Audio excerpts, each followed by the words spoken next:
Military history में कुछ लड़ाइयाँ सिर्फ बहादुरी के किस्से नहीं होती, बल्कि वो डिफेंसिव स्ट्रैटेजी और टैक्टिकल स्किल्स का एक पूरा मास्टर क्लास होती हैं। आज के इस एक्सप्लेनर में हम 1971 के भारत-पाकिस्तान युद्ध की एक बेहद मशहूर और ऐतिहासिक मुठभेड़ लोंगावाला की लड़ाई का एक डीप डाइव एनालिसिस करने जा रहे हैं। हमें इसे सिर्फ एक ऐतिहासिक घटना की तरह नहीं, बल्कि इस बात के एक शानदार उदाहरण के रूप में समझना है कि कैसे एकदम सटीक ट्रूप पोजिशनिंग और ना टूटने वाला हौसला एक पूरी तरह से हारी हुई बाजी को पलट सकता है। डिफेंसिव रणनीतियों की बारीकियों को समझने के लिए ये विश्लेषण सच में बहुत जरूरी है। सिर्फ 120, गिनती के 120 जवान। अगर हम सामरिक या टैक्टिकल नजरिए से देखें तो ये एक बटालियन का एक बहुत ही छोटा सा हिस्सा है। लोंगेवाला पोस्ट की रक्षा करने वाले भारतीय सैनिकों की कुल संख्या बस इतनी ही थी। अब जब किसी विशाल और खुले रेगिस्तानी बॉर्डर की सुरक्षा की बात आती है तो ये नंबर रणनीतिक रूप से न के बराबर लगता है। एक ऐसे सपाट रेगिस्तान में जहां छिपने की कोई पक्की जगह न हो, वहां सिर्फ 120 सैनिकों का होना उन्हें बहुत ही असुरक्षित बनाता है। आमतौर पर इतनी छोटी टुकड़ी को सिर्फ बॉर्डर की रूटीन निगरानी के लिए रखा जाता है, न कि किसी बहुत बड़े अचानक होने वाले भारी हमले को रोकने के लिए। लेकिन अब इस नंबर की तुलना जरा दूसरी तरफ से करते हैं। 2000 से भी ज्यादा। जी हां, ये उस भारी दुश्मन सेना और सैनिकों की संख्या थी जो उस रात अचानक भारतीय सीमा की ओर बढ़ रही थी। इन दो नंबर्स 120 और 2000 के बीच का अंतर सिर्फ साइज का नहीं है। ये एक एसिमेट्रिकल वॉरफेयर यानी एक पूरी तरह से एक तरफा युद्ध का जीता जागता उदाहरण है। रात के घने अंधेरे में 2000 से ज्यादा सैनिकों और टैंकों की गड़गड़ाहट का जो साइकोलॉजिकल असर होता है ना, वो किसी भी डिफेंसिव टीम का मनोबल तोड़ने के लिए काफी होता है। इतनी बड़ी फौज का सीधा सा मतलब था कि उनका इरादा कोई छोटी-मोटी झड़प नहीं, बल्कि भारतीय क्षेत्र में बहुत अंदर तक एक बड़ा रणनीतिक हमला करना था। तो इस पूरे टैक्टिकल सिनेरियो को समझने के लिए हमने इसे 6 हिस्सों में बांटा है।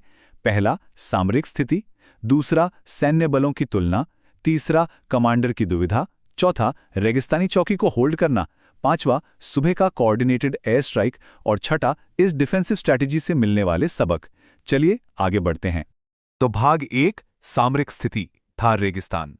बात है 1971 की। राजस्थान का थार रेगिस्तान और वहां बिल्कुल अलग थलग स्थित लोंगेवाला पोस्ट। ये एक बेहद ही कठोर और चैलेंजिंग माहौल है। देखिए, रेगिस्तान में मिलिट्री ऑपरेशंस हमेशा से ही मुश्किल रहे हैं, क्योंकि वहां ना तो छिपने के लिए कोई मजबूत प्राकृतिक आड़ होती है और ना ही भारी गाड़ियों या टैंकों के लिए पक्के रास्ते।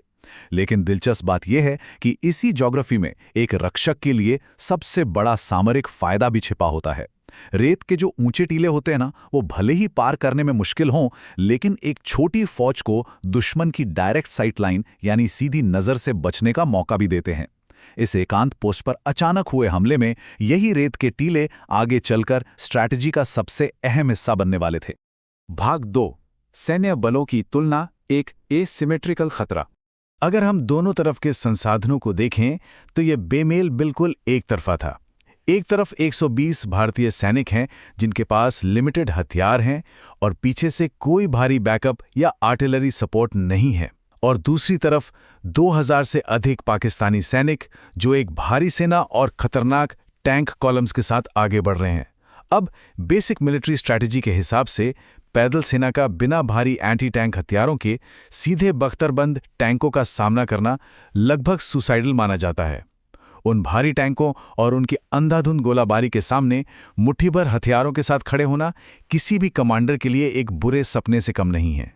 भाग 3, कमांडर की दुविधा, अत्यधिक दबाव में लीडरशिप। ये किसी भी ग्राउंड कमांडर के लिए सबसे बड़ी और भयानक दुविधा होती है। क्या सीमित हथियारों और बिना बैकअप के चौकी की रक्षा की जाए या फिर पीछे हटा जाए? मिलिट्री मैनुअल कहता है कि जब हार पक्की हो और आपके पास रिसोर्सेज ना हो तो टैक्टिकल रिट्रीट यानी पीछे हटना एक बिल्कुल सही फैसला होता है। ग्राउंड पर मौजूद कमांडर को एक बहुत ही भारी निर्णय लेना था।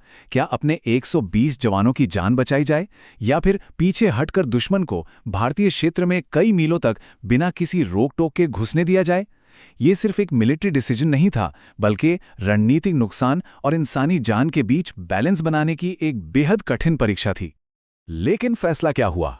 फैसला ये था कि उन 120 सैनिकों ने अपनी पोस्ट छोड़ने से साफ इनकार कर दिया। उन्होंने वही डटे रहने का फैसला किया। और सच कहूं तो ये सिर्फ बहादुरी का जज्बा नहीं था, बल्कि एक बहुत ही सोच समझकर लिया गया जोखिम भरा सामरिक फैसला था। उनका वहां रुकना कोई खुले में खड़े होकर मौत का इंतजार करना नहीं था। ग्राउंड कमांडर ने यहां एक मास्टर स्ट्रोक खेला। उन्होंने अपनी छोटी सी टुकड़ी को रेत के ऊंचे टीलों पर स्ट्रैटेजिक तरीके से फैला दिया।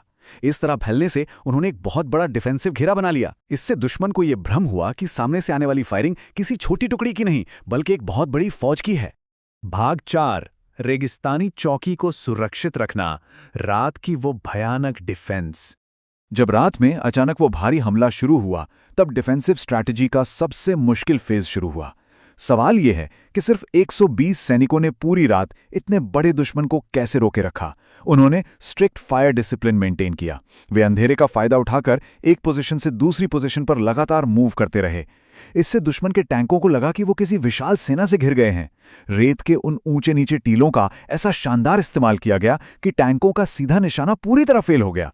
नतीजा ये हुआ कि वो भारी सेना तेजी से आगे बढ़ने के बजाय कंफ्यूज होकर वहीं उलझ गई। ये सिचुएशनल अवेयरनेस और साइकोलॉजिकल वॉरफेयर का एक बेहतरीन उदाहरण था, जिसका सिर्फ एक ही मकसद था, किसी भी कीमत पर सुबह होने तक दुश्मन को वहीं रोके रखना। भाग 5, समन्वित सुबह का हवाई हमला, युद्ध का टर्निंग पॉइंट। सुबह होते ही पासा पलट गया। पहला कदम, रात भर के उस भ्रम और पैंतरेबाजी के कारण दुश्मन के भारी टैंक थार की नरम रेत में बुरी तरह फंस चुके थे। दूसरा कदम, और ठीक इसी वक्त इंडियन एयरफोर्स यानी आईएएफ की एंट्री होती है। यहीं पर हमें एयर और ग्राउंड फोर्स के बीच का एक गजब का कोऑर्डिनेशन देखने को मिलता है। रात भर डटे रहने वाले ग्राउंड कमांडर ने अब एक स्पॉटर का रोल ले लिया था। उन्होंने एयरफोर्स के फाइटर जेट्स के साथ रेडियो पर सीधा कम्युनिकेशन बनाया और उन्हें एकदम सटीक तरीके से उन फंसे हुए टैंकों की लोकेशन बताई। तीसरा कदम, फिर शुरू हुआ फंसे हुए टैंकों का एक एक करके खत्मा। ये एक टिपिकल इन्फेंट्री डिफेंस से एक कंबाइंड आर्म्स ऑपरेशन में एक परफेक्ट शिफ्ट था, जिसने उन स्थिर टारगेट्स को पूरी तरह तबाह कर दिया। और आखिरी भाग, भाग 6, रक्षात्मक रणनीति में सबक, इस लड़ाई के परिणाम। जब रेगिस्तान की धूल छटी तो जो रिजल्ट सामने आया, उसने मिलिट्री के कई पुराने सिद्धांतों को हिलाकर रख दिया। 2000 से ज्यादा दुश्मन सैनिकों और एक पूरे टैंक कॉलम को पीछे हटने पर मजबूर होना पड़ा। उन 120 भारतीय जवानों ने न सिर्फ अपनी पोस्ट को बचाया, बल्कि एक ऐसी चौंकाने वाली जीत हासिल की जिसे इतिहास हमेशा याद रखेगा। मिलिट्री स्ट्रैटेजी में इसे फोर्स मल्टीप्लायर इफेक्ट कहते हैं, और ये उसका एक बहुत ही दुर्लभ उदाहरण है। सैनिकों की सटीक पोजीशनिंग, रेत के टीलों का टैक्टिकल इस्तेमाल और सुबह एयरफोर्स के साथ वो परफेक्ट तालमेल, इन सब ने मिलकर हथियारों और नंबर्स की भारी कमी को पूरी तरह बेमानी साबित कर दिया। साहस, रणनीति और कभी हार न मानने की कहानी। ये सुनने में शायद किसी फिल्म का डायलॉग लगे, लेकिन इस पूरे युद्ध का असली टेक्निकल सार यही है। सिर्फ शारीरिक हिम्मत ही काफी नहीं थी। एक कमांडर का वो प्रेजेंस ऑफ माइंड, जिसने मुट्ठी भर सैनिकों को टीलों पर इस तरह तैनात किया कि वे एक पूरी ब्रिगेड जैसे लगे, और फिर सुबह हवाई समर्थन को वो सटीक गाइडेंस देना, इन सभी मानवीय और रणनीतिक फैसलों ने मिलकर एक पक्की हार को एक ऐतिहासिक जीत में बदल दिया। तो इस पूरे एक्सप्लेनेर और सामरिक विश्लेषण को खत्म करते हुए एक बहुत ही गहरा सवाल हमारे सामने आता है। मॉडर्न वॉरफेयर में रणनीतिक स्थिति और अटूट संकल्प कैसे एक विशाल सेना को भी हरा सकते हैं। लोंगेवाला की लड़ाई हमें ये सिखाती है कि युद्ध सिर्फ हथियारों के वजन और सैनिकों की गिनती से नहीं जीते जाते। युद्ध इस बात से जीते जाते हैं कि भारी दबाव के बीच लीडरशिप कैसे काम करती है, और आप अपने भूगोल, अपनी ज्योग्राफी का टैक्टिकल फायदा कैसे उठाते हैं। ये रणनीति और इंसान के पक्के इरादे की ताकत को समझने का एक शानदार मौका है, जो ये साबित करता है कि टैक्टिकल डिफेंस का विज्ञान हमेशा एक बेहद अहम विषय बना रहेगा।